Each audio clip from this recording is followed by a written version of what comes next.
There wasn't a dramatic ending, no explosion, no final argument, no moment where everything fell apart all at once. That's the part that surprised me the most. The moment I knew my old life was over was quiet. It didn't arrive with certainty. It arrived as a feeling I couldn't shake, a sense that something inside me had shifted, and there was no going back.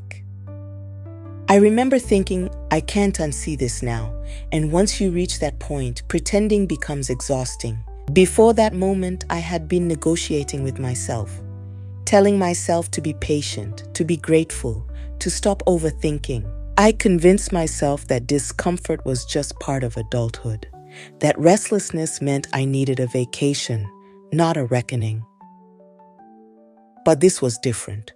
This wasn't stress, it was misalignment. The moment itself was almost ordinary. I was doing something I'd done 100 times before, living inside routines that used to feel familiar, and suddenly I felt like I was watching myself from a distance.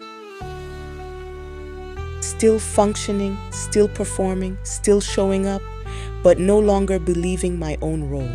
What broke wasn't my life. It was the story I'd been telling myself about it. The story that said, this is enough. The story that said, you should be happy here. The story that said, don't rock the boat. That story stopped working, and once it did, everything else followed. Here's the hard truth about that moment. It wasn't empowering, it wasn't exciting, it wasn't freeing at first. It was terrifying. Because realizing your old life is over doesn't come with a replacement plan. You don't suddenly know what's next. You just know what can't continue. I remember the fear clearly. Fear of disappointing people. Fear of being seen as ungrateful. Fear of starting over when I had already invested so much. There was also shame. Shame for wanting more.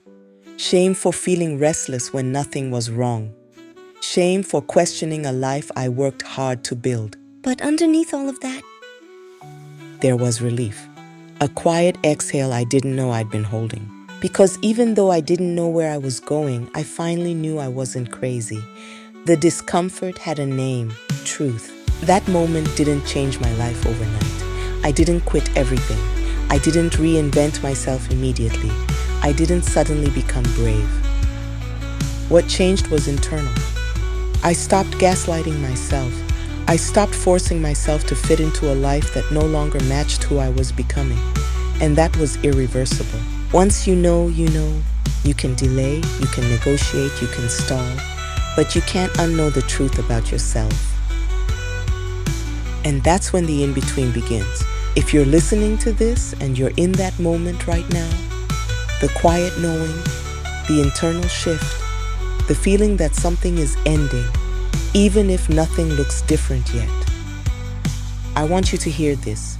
You don't need to rush. You don't need to explain. You don't need to have answers. Awareness is already a form of courage. Your old life ending doesn't mean it was a mistake. It means it served its purpose.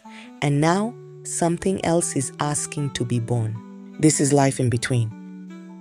In the next episode, we'll talk about burnout, not as failure, but as a message we often ignore until it gets loud. Until then, be gentle with yourself. Endings don't always announce themselves, sometimes they whisper.